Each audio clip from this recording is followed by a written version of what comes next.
you ever think what the creative director behind a brand was really thinking when they released a terrible flanker? Case in point, Son Essence. Maybe it had a terrible name, had to be renamed, because the poster boy, well, did... it's probably best not to talk about that. Terrible packaging. Amen. Well, I guess we could say those atomizers that everybody cuts out. Yeah, maybe. Even worse, the scent has nothing to do with the actual line. Well, I'm there with you. Welcome to my series that I call Flankered, where I take some of my favorite scents. This is one of them right here, the original Amen. You know what I do? I do whatever the hell I want to do with it, right up to the bottle design. Let's do this.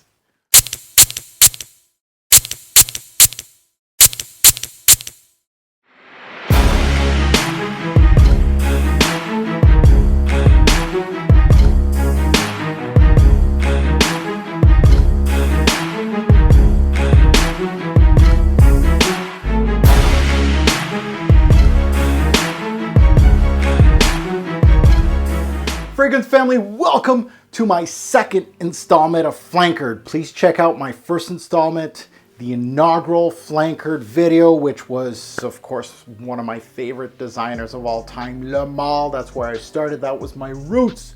Well, I flankered the crap out of I'll. I gave it some oud, like I always wanted, with amped up mint. So minty oud I'll fragrance. If you haven't checked out my first installment of Flankered, go check it out. I'm really proud of that video, and of course the fragrance community absolutely loved it. So here I am. I'm still waiting on a call from Puig, obviously the parent company of Jean-Paul Gaultier's fragrances on that one. So I'm still waiting for a call on that one. So here we are again in the second installment, and I'm going to introduce the idea, of course, to flanker, as you already know now. Amen. One of my favorite designers of all time, maybe my favorite designer of all time. Well, Amen, as you guys know or may not know, it's had its fair share of flankers, as you saw in my introduction. Some great, some good, some real snoozers out there. So I'm excited to construct my own, what I feel should be its next release. It's been well over a year and a half, give or take, that the Mugler house has strayed away from its flask and star bottle here.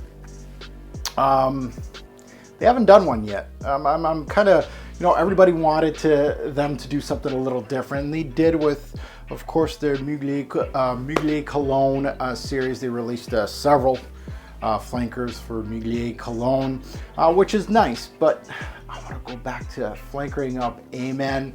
It's time to come back. And instead of being Angel Men, which I don't think it was ever marketed as Angel Men, it was always marketed as Amen. You guys can comment below, let me know, but I really don't think it was ever called Angel Men. But let's go with that idea, because it is Amen, and it of course piggybacks on Angel in the women's aisle. So we're gonna go with that.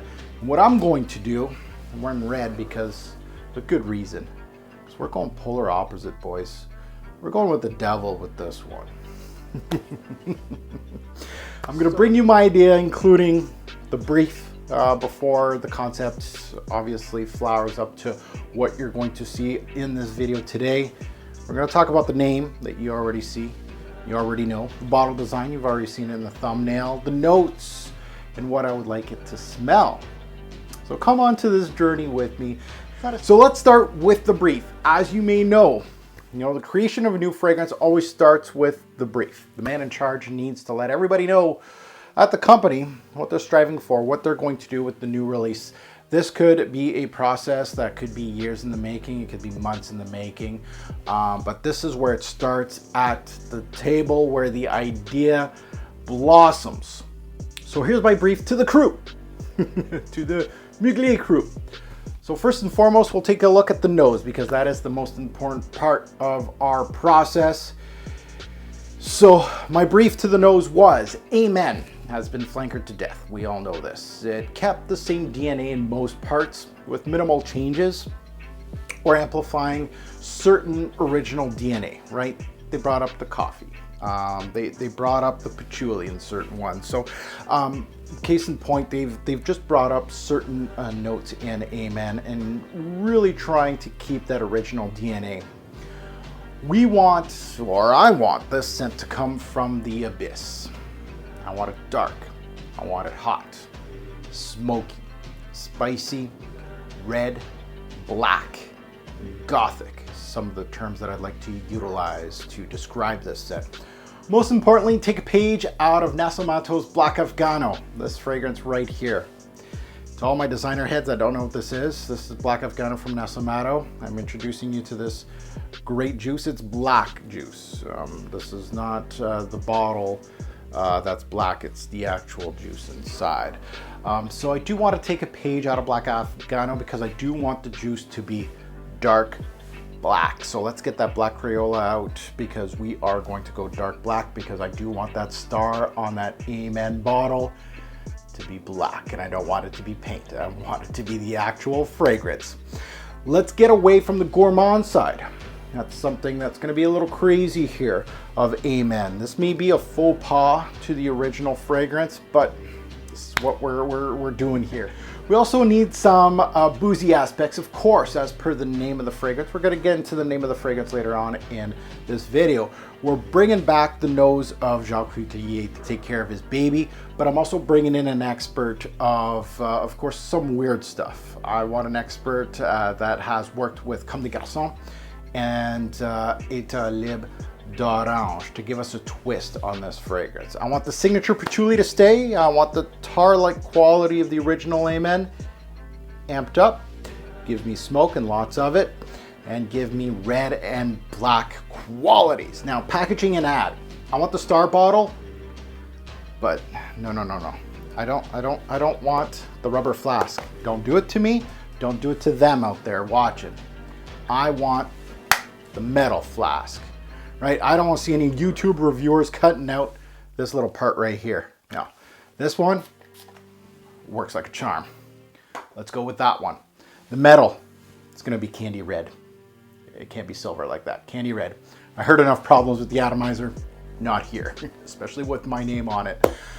On the Amen ad, they do have a superhero holding the bottle.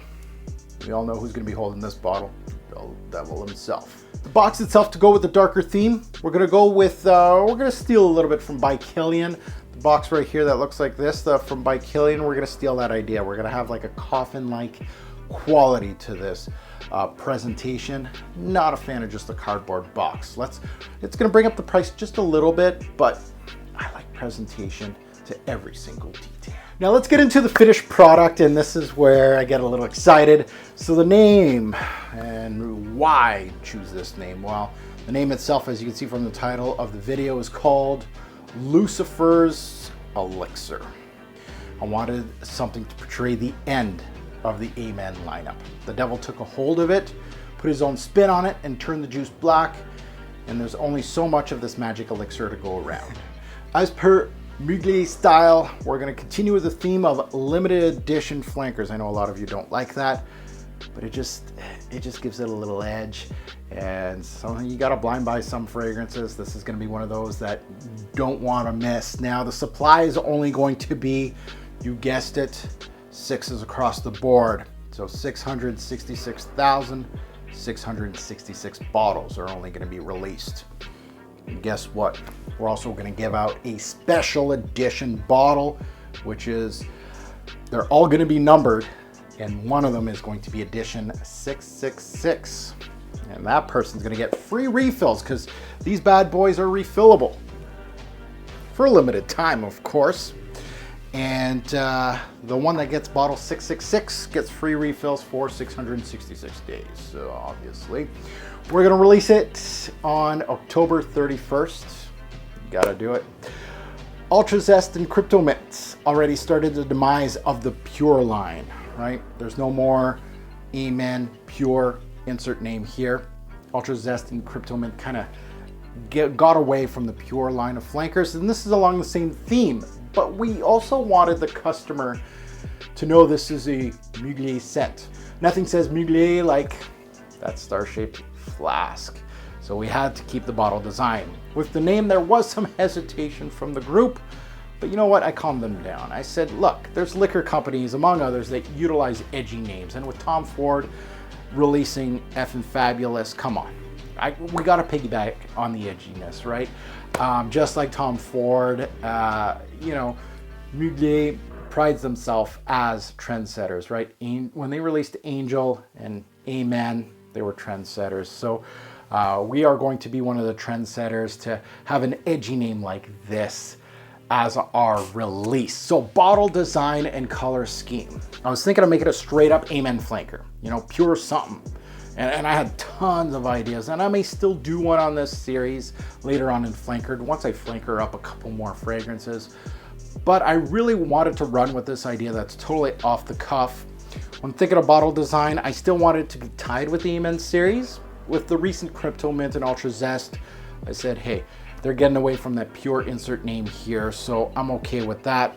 Keep with the iconic bottle. I just did destroy every single rubber flask that they've thrown at me. No red rubber flask. No, I want the metal. It looks good, and we're gonna fill it with some black juice.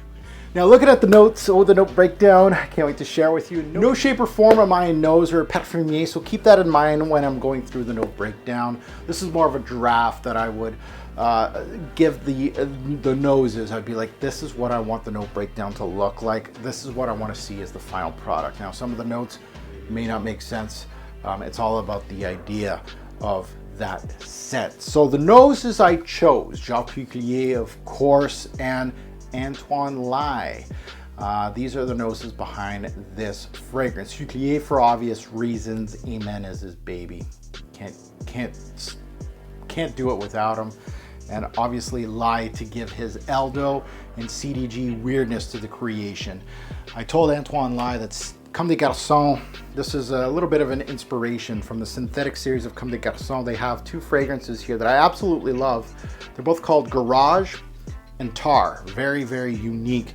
And of course, Tar for Amen. So that was one of the reasons, or one of my inspirations. Now, Antoine is the nose behind Sécrétion Magnifique. So anybody that's a niche head or knows about Sécrétion Magnifique, Antoine created that.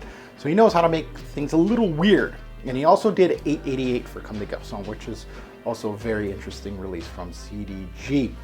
So the final idea was to emphasize on the tar. Obviously I wanted dark, sulfur, and boozy qualities. The notes included we had to make sure that we have 6 top notes, 6 heart notes, and 6 base notes for the number 666. So the big notes in this fragrance, to my nose, when I smelt it in my imagination, were red apple, wine, leather, and tar. So the top notes, all 6 of them, let's take a look at them. Red candy apple, saffron, tar, pimento, grapes, and rhubarb. So you got some fruity tones, obviously you got some spicy tones. Pimento was there for a reason. I wanted it to have some red spiciness. The red candy apple for the redness also. The grapes is for more of the wine, where you're gonna get into the heart. So in the heart, the 6 notes there were sulfur, incense, wine, cedar, sandalwood, and cypress. Again, I wanted a little bit hints of green at every phase. So cypress is green, rhubarb throws some greenness, and then of course the patchouli at the end. I wanted to continue some redness, but I wanted the redness to go bright red right down to almost like a bloody red to just plain black. So that was my idea. The base notes, we got exhaust fumes, which is just a created note, patchouli, leather, oud, castoreum, and musk. Now, what does it smell like? Well, here we go. Let me try to describe Lucifer's Elixir. The top of Lucifer's Elixir goes a little tame. You want that opening to bring people in. So it goes light on the dark notes because this is going to be a 2-tone fragrance. You're going to see it's going to evolve. So after the opening, it's going to hit you like a ton of bricks, and it's going to hit you hard. The red nuances come out immediately. They hit you with the red apple. Very authentic, well done. Red apple, kind of away from, the Amen DNA, usually very synthetic. I wanted to go with a very uplifting red apple, candy apple, rhubarb. Rhubarb gives out a strawberry-like note to the nose, and it gives also a green celery-like quality. So it was mostly the redness that I wanted from the rhubarb, but I wanted it to be a little unique. So those red nuances, the red apple, of course you got that grape, and you have the rhubarb. The saffron and pimento give it some spice. They're also given the fragrance, of course, a little bit of kick up top, and they have some red qualities. But lurking in the shadow are the tar, the sulfur, the cedar, the incense, the leather, and the patchouli, making the opening of Elixir mostly red with a touch of green and a dark cloud of smoke. Now imagine this scent in my mind is that I wanted to destroy the original Amen, make it even darker, make it even stronger, give it so much smoke, give it some bite. That pimento took away all its sweetness. As you can see in the note breakdown, there's no sweetness there. Invigorating notes up top, forget about it. There is no fluffy stuff here. Now into the heart, this is where the fun stops. Rhubarb and apple, almost gone. Spices, they're hanging on for dear life. The fragrance starts casting its dark cloud over the introduction. This is completely a different fragrance within the first 30 minutes. The fun and outgoing red notes have been replaced with a dark red wine note with the help of the grapes. Boozy, and it works well with all the woods in the backbone, which start coming up a little bit more. Some green aspects from the cypress and patchouli, but mostly still red and black as the theme. The black is now dominating the scent as the smoke is so thick that almost a fragrance head that's only a designer head, you're gonna cough. It reminds users of exhaust fumes. Sulfur is introduced, as many novels explain the scent of the devil as sulfurous. So I'm gonna let your imagination run with that one. Incense and dusty leather are major factors, and with mildly sprinkled castoreum. I just want enough that may make you think of the picture of the devil with his hooves and of course his horns. That's the reason for that castoreum feel to the fragrance, but mostly all smoke. Smoky leather is cast and exhaust fumes and oud. It's very, very dark. Into the deeper dry down, it's all woods, tons of smoke, little animalic, hardly any green now. You're in the deep shadow of hell as it's oudy, it's smoky, and that engulfs you. So there's my Amen flanker. Let's get to the revolver because I want to tell you a little bit more about the fragrance, longevity projection, pricing, and all that good stuff. So let's get into it. Longevity projection on this one. I want to blow doors off the hinges. It is beast mode in every way. You can't make a scent like this and make it really light. You have to go full tilt. Pricing, it's gonna be a little pricier. Usually Amen flankers they're going for a lot more than they used to. They used to make them for around 75, I believe. Now they're up to like 90, give or take a USD. This one's gonna be 150. So it's gonna go against, obviously the Tom Ford, you know, the new age designer fragrances. They're getting a little higher in the price point. They're kind of mid-tier. This is where we're going with this one. Is this mass appealing? No. Amen was never really about that. Amen just, they knew the people that purchased their fragrances, and this is what this was about. It was being unique, being daring, being different in the designer game, and really just emphasizing that. And you know, with Amen, it did its thing, and it's doing very, very well for being a different fragrance, especially back in the 90s. Seasons, this is winter only. This is made for me, for my Canadian winters. Day or night, this is nighttime only, casual use. You're not going to dress up for this one, and you're really not going to bring this to work or anything like that. Concentration, I really wanted this to be worth your money. Like, it's going to come into the 100 mil, but it's going to be an extrait de parfum. So it's going to be much more concentrated than, of course, the original Amen. So it's going to be powerful, powerful stuff. So here we are. Amen. You just got flankered by Robes 08. Now on to you guys, the subscribers, everybody that's watched this whole video. Thank you so much for your support. As always, these new ideas, you know, this is only my second video. I'd love to get that support from the community. If you really enjoyed it, hit the like button. Of course, comment below. And I got a few things for all of you. Of course, the ones that love the original, the first video of this, I'm sure you'll participate. So first and foremost, my first question is, would you buy, try, or pass on my Amen flanker? And you can give me the reasons. What would you do with an Amen flanker? What is your Amen flanker? You can go in as much detail as I did, or you can just put in a name and a note breakdown and just see where you go with it. Lastly, what classic scent would you want me to tackle next? Which fragrance would you like me to flanker up? Now, if you have enjoyed this content, please hit the like button, subscribe if you haven't. If you haven't hit that bell yet, what are you waiting for? Are you part of my notification gang yet? If you haven't already checked me out, I am on Twitter. I'm on Instagram. On Instagram, I usually post pictures of my scent of the day, scent of the night. I also have a Facebook group that you can check out things that, you know, I take pictures of stuff that I'm working on, fragrance reviews that are coming up, things like that, my scent of the days too. And I also have a Facebook group, which is called FGN, Fragrance Guru Nation. We're at 14,500 members now. So thank you to everybody that did go head over to FGN. Much appreciated. Join us today and talk about fragrances. Tons of members there and a lot of stuff, right? People are selling. We're talking about new releases. We're talking about YouTube reviewers, things like that. And as always, a great or poor fragrance will make a lasting impression. Choose your scent wisely. Thanks for watching, YouTube.